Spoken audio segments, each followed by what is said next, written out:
मुफ्त और अनिवार्य शिक्षा की मांग तो आज़ादी से पहले भी उठी थी, लेकिन सियासी दांवपेच के चलते इसे अस्वीकार कर दिया गया।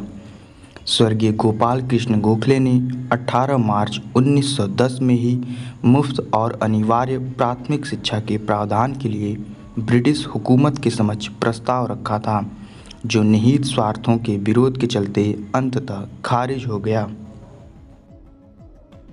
नमस्कार मित्रों, आप सभी लोगों का स्वागत है आपके अपने यूट्यूब चैनल एकेडमिक हब में। मित्रों, आज सभी को रूबरू करवाएंगे शिक्षा के अधिकार अधिनियम 2009 से। आइए जानते हैं क्या है यह अधिनियम और क्या कहता है यह अधिनियम। इस अधिनियम के तहत 6 से 14 साल की उम्र के सभी बच्चों को अपने पड़ोस के स्कूल में मुफ्त और अनिवार्य शिक्षा पाने का अधिकार है।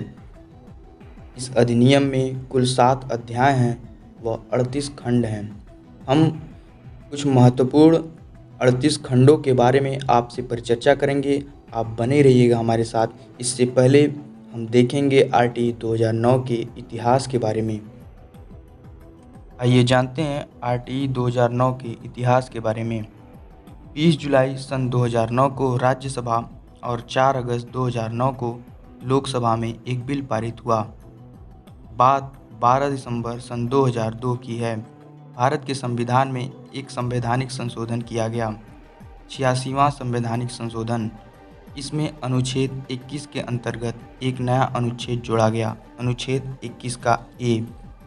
बात अगर अनुच्छेद 21 की करें तो इस अनुच्छेद का जन्म भारतीय संविधान के बनने के साथ ही हुआ था, जिसे संविधान के भाग 3 में मौलिक अधिकारों की श्रेणी में रखा गया।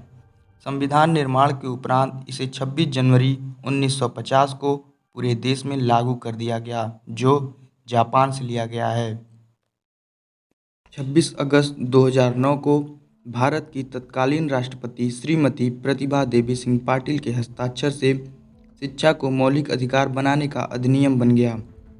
1 अप्रैल सन 2010 के दिन यह अधिनियम जम्मू कश्मीर व राजस्थान को छोड़कर संपूर्ण भारत में लागू हो गया। बात राजस्थान की करें तो राजस्थान सरकार ने धारा 38 के तहत 29 मार्च 2011 को आरटीई एक्ट में संशोधन कर 1 अप्रैल 2011 को राजस्थान में लागू करवाया। आइए इस अधिनियम से जुड़े कुछ महत्वपूर्ण बिंदु व धाराओं की बात कर लें। जैसा कि हमने आपको बताया कि इस अधिनियम में 7 अध्याय व 38 खंड हैं। क्रमवार हम सभी 7 अध्याय को आपको बताएंगे। पहला अध्याय, जिसमें प्रारंभिक परिचय दिया गया है। अध्याय दूसरा, निःशुल्क एवं अनिवार्य शिक्षा का प्रावधान है। अध्याय तीसरे में केंद्र सरकार स्थानीय निकाय अभिभावकों के बीच कर्तव्य को दर्शाया गया है। चौथे अध्याय में विद्यालय तथा शिक्षकों के दायित्व को दर्शाया गया है। 5वां अध्याय प्राथमिक शिक्षा के पाठ्यक्रम व इसको पूरा किया जाना सुनिश्चित करता है। 6ठे अध्याय में बालक अधिकार के संरक्षण को दर्शाता है। 7वां अध्याय अन्य प्रासंगिक बातों को स्पष्ट करता है।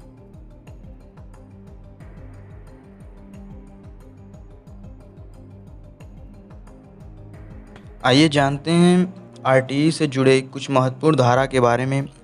धारा 1, इस धारा के अंतर्गत 6 से 14 वर्ष के बच्चों को अपने किसी भी प्रकार के विद्यालय में प्राथमिक शिक्षा अनिवार्य रूप से प्रदान की जाएगी। धारा 2, इस धारा के अंतर्गत प्राथमिक शिक्षा को 1 से 8 तक की शिक्षा तथा अन्वीक्षण प्रक्रिया को प्रवेश प्रक्रिया कहा गया है। वहीं धारा 4 की बात करें तो इसमें साफ वर्णित है कि यदि कोई छात्र विद्यालय बीच में छोड़कर चला जाता है तो उसे ड्रॉप आउट विद्यार्थी कहते हैं। ऐसे विद्यार्थी को पुनः प्रवेश उसकी आयु के अनुसार दिया जाएगा।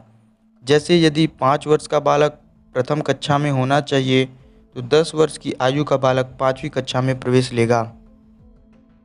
वहीं धारा 5 की बात करें तो इसमें कहा गया है कि बालक अन्य विद्यालय में प्रवेश लेना चाहता है तो उसे तुरंत टीसी प्रदान की जाएगी, जिसके लिए कोई प्रश्न नहीं पूछा जाएगा। धारा 6 में विद्यालय की स्थापना और उसकी दूरी को दर्शाया गया है, यानी कक्षा 1 से 5 तक के लिए 1 किलोमीटर की दूरी तथा कक्षा 6 से 8 के लिए 2 किलोमीटर की दूरी होनी चाहिए।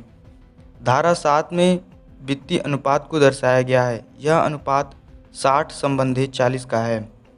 धारा 8 व 9 में समुचित सरकार व स्थानीय सरकार के कर्तव्य वर्णित हैं। धारा 10 यह साफ कहता है कि अभिभावक अपने बच्चों को स्कूल भेजें ताकि उनके बच्चे निःशुल्क एवं अनिवार्य शिक्षा प्राप्त कर सकें। धारा 11 में 3 से 6 वर्ष के बच्चों को आंगनबाड़ी केंद्रों में पूर्व प्राथमिक शिक्षा दी जाएगी। धारा 12 प्रत्येक निजी विद्यालय में 25% सीट दुर्बल वर्ग के बच्चों के लिए आरक्षित होंगे। धारा 15 आरटीई के अंतर्गत प्रवेश की अंतिम तिथि 30 सितंबर मानी जाएगी। धारा 16 में कहा गया है कि प्राथमिक शिक्षा के अंतर्गत किसी भी विद्यार्थी को न तो फेल किया जाएगा और न ही किसी कारण विद्यालय से बाहर निकाला जाएगा।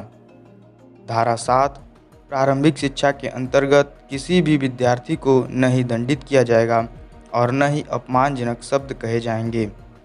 धारा 8 बिना मान्यता के विद्यालय चलाना पूर्णतः प्रतिबंधित होगा।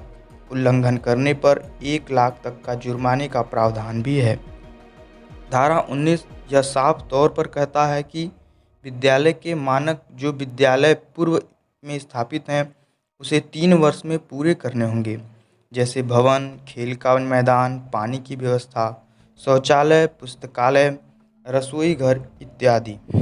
धारा 21 में विद्यालय प्रबंधन समिति का गठन होना अनिवार्य है।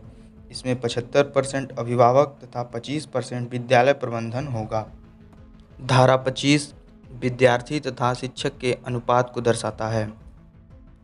30 छात्रों के होने पर 1 अध्यापक, 31 से 60 विद्यार्थी के होने पर 2 अध्यापक, 61 से 90 विद्यार्थी के होने पर 3 अध्यापक, 91 से 120 विद्यार्थी होने पर 4 अध्यापक, 121 से 150 विद्यार्थी के होने पर 5 अध्यापक होंगे, लेकिन अब न्यूनतम 2 शिक्षक होंगे।